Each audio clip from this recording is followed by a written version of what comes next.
This video is a book review of Waking the Tiger, Healing Trauma by Peter A. Levine. What realizations, aha moments, or important points did you learn? And what did you find useful?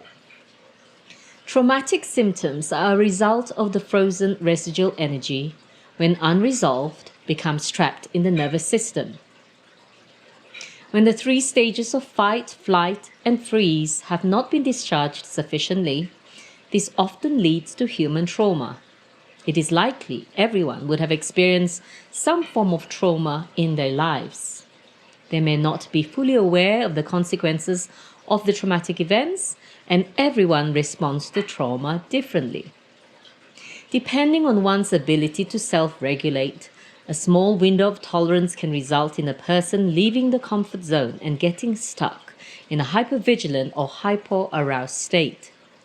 Learning how to mobilize and engage the intense energies that cause the traumatic symptoms can lead to profound healing, clarity, and a new sense of life purpose. What would you like to integrate into your life? The felt sense healing process, a physical experience, helps one to identify the symptoms of trauma by connecting with one's body sensations. In directing our attention to these internal body messages, one can unlock and release the stuck energies of trauma. By applying Anthony's method of the bridge technique, one does not have to relive the whole traumatic event again for healing to occur. What was the most challenging aspect of the book, and why did you find it challenging? Chapter 14, page 204, paragraph 1, line 4. Transformation requires a willingness to challenge your basic beliefs about who you are. This sentence leads me to question everything that I've led to believe about who I am, what drives me, any underlying motives, my imperfections and shadow aspects of myself. Why do I do what I do? Why do I react or respond in a certain manner? Am I being integrous and genuine? How can I be authentic in my offerings? Am I enough? On the other hand, what inspired you? Chapter 15, page 215, paragraph 3, line 10.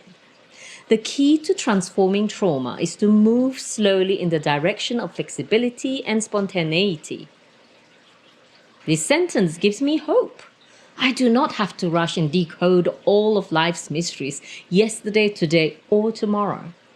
By showing compassion and empathy for myself, self-forgiveness becomes possible. And I come to the realization that I am enough. The human capacity for change can lead to a profound level of self-awareness and acceptance of one's destiny and life purpose. To resist is futile. What patterns or opportunities has it highlighted for you, and how might those areas contribute to your overall growth? My personal journey of becoming familiar with symptoms of trauma has helped me develop an awareness of how and when I express traumatized behavior. As I reflect upon effects surrounding ancestral trauma, fear of abandonment, causing healthy emotional attachment behavior, anger management due to the need to be in control, unconscious thought patterns from familial conditioning arising from cultural influences and upbringing, and finally recognizing my own window of tolerance. The realization that if all these issues are left unchecked, it may result in a perpetual cycle of abuse in my blood lineage.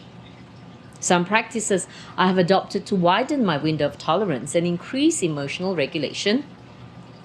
Mindful practices, felt sense meditation to transform the effects of trauma, open and honest reflection of who I am, learning to be kind to myself, showing empathy and compassion to myself, self-forgiveness practices with divine Tao hands healing, recognizing my triggers so as not to react to situations with all patterns of behavior, and learning self-soothing techniques when I feel overwhelmed.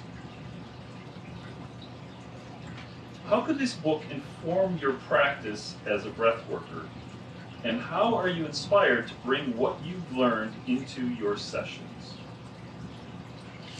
Waking the Tiger by Peter Levine has deepened my understanding on the causes and effects of trauma on our psyche, emotions, physical body, and spirit.